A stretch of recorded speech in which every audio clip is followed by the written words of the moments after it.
So you say you want to feel better in your body, but you keep skipping workouts and door dashing your way through the week. And you say you're ready to grow your business, but suddenly organizing your Google Drive feels more important than hitting publish on that post. Or you say that you crave ease or softness or actual peace, but the moment things start to slow down, you fill that space up with something else. This isn't laziness, you're not crazy, and it's not even a fear of success. It's what happens when your identity doesn't match the life that you're trying to create. Because when ease feels unfamiliar, your brain will quietly pull you back towards struggle just to keep feeling safe. It's not because you don't want more, it's because you haven't practiced living like more is possible yet.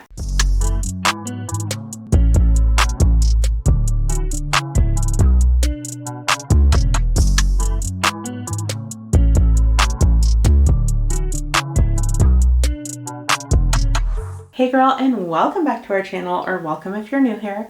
I'm Monet, your mindset coach and tour guide to your higher self. And if you're not already subscribed, go ahead and hit that subscribe button right now so you never feel lost or like you have to figure it out all on your own again. Today, we are talking about self-sabotage, but not in a shamey surface level way. This is the deeper reason that you keep getting stuck even when you really want to move forward, and how to shift that in a way that feels natural, sustainable, and actually supportive. We're going to explore why your brain keeps pulling you back even when your heart is so ready for more. So let's start with what's really going on behind the scenes when you start sabotaging your own progress. Self-sabotage happens when your internal self-image doesn't match your external goals. Your brain is loyal to consistency, and it wants your thoughts, your actions, and identity to match no matter how misaligned they are. So if you say you want to rest, but secretly you believe you're only valuable when you're productive, you will scroll instead of actually resting, or you'll start another project, or you'll all of a sudden need to clean your baseboards at 10 p.m. instead of just going to bed. And it's not that you're bad at follow through, you're just really good at keeping your internal world coherent. But until your self-concept catches up to your vision, your brain is going to keep pulling you back towards what it already knows. Because self-sabotage isn't always dramatic.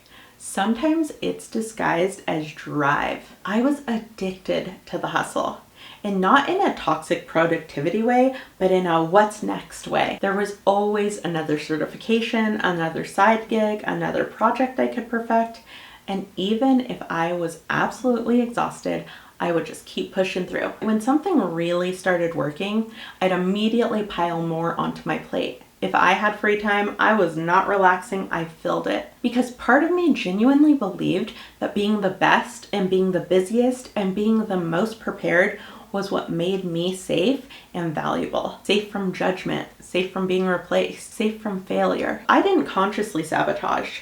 I just didn't know how to let things be easy. Ease felt like slacking, and for me, rest felt like I was falling behind. So I would just quietly overcomplicate my path, shift directions mid-project, or take on something new, and I was so good at achieving that I never realized I was avoiding receiving. But the more healed I became, and the more confident I became, the clearer it became. Self-sabotage looked like over-delivering, overworking, over-functioning, all to avoid the vulnerability of feeling worthy without having to hustle. I tell you all of this to tell you that the version of you that's sabotaging isn't bad.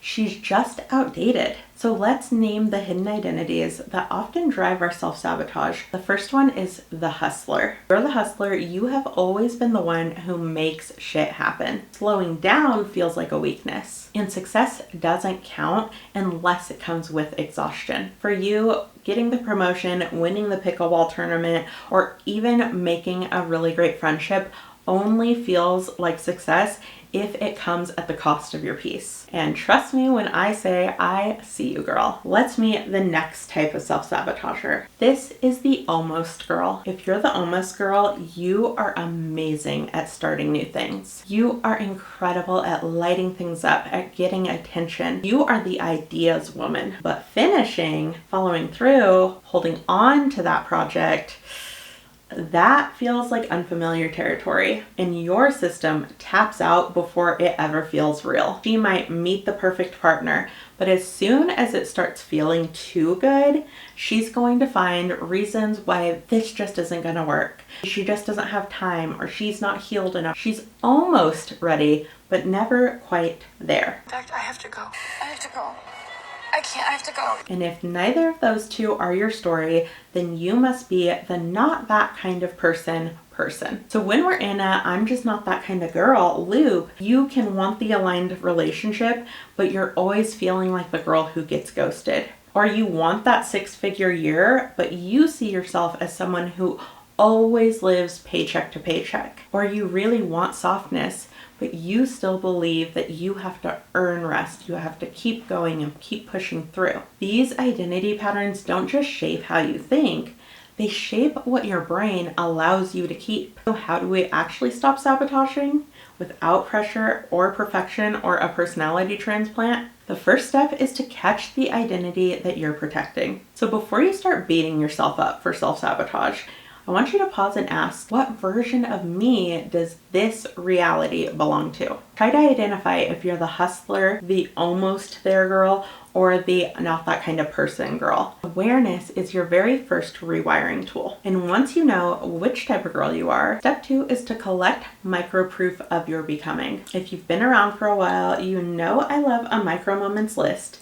This part is really simple, but it's powerful. You're gonna look for micro evidence every day that says I already am her. This evidence can be big or small. So maybe it's that you set a boundary, or you chose rest without guilt, or you posted that video even though you didn't feel your absolute prettiest. These are the identity building moments.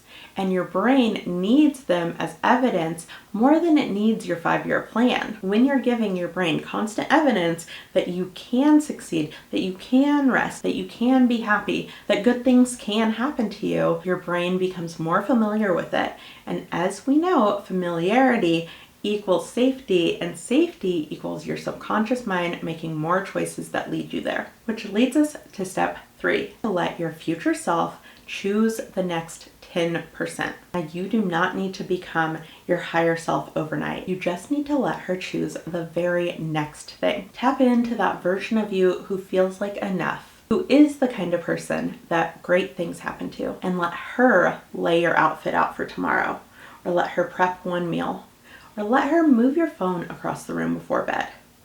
Whatever that next right thing is, and you'll feel it in your body, make it 10% softer, 10% easier, or make your actions 10% more aligned. Now that you understand how you're sabotaging and you're absolutely ready to stop, here is your homework. As always, choose what resonates. Let it be simple, doable, and supportive. This week, name one outdated identity that you're done proving. You're done.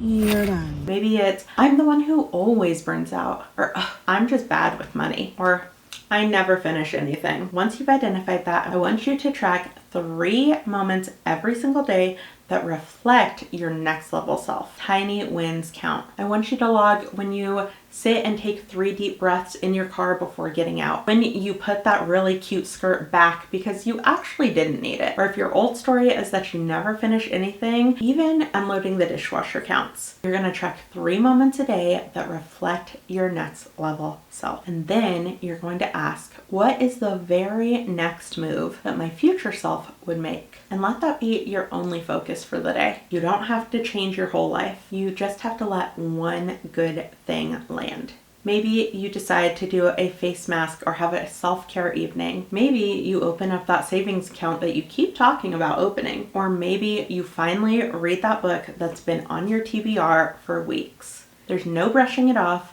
No, it's not that big of a deal. Do it and then let it count, because you don't need more discipline. All you need is a self-concept that fits your vision and goals. And when you have that, self-sabotage fades and self-image expands. And the more that you build identity safety by acting like your future self in those tiny, believable ways, the more that success and ease becomes familiar. Not something that you have to chase, but something that you get to live. If this landed and you're ready for more, go watch the Matcha with Monet playlist next. It is full of videos just like this with brain rewiring, embodiment work, and identity shifts that actually stick. And if you're not already subscribed, go ahead and hit that subscribe button so you never feel like you have to figure it all out on your own again. If you made it to the end of this video, comment this emoji. And remember that you are wonderful, wise, and all the good things. And until next time, I will see you next time. Bye.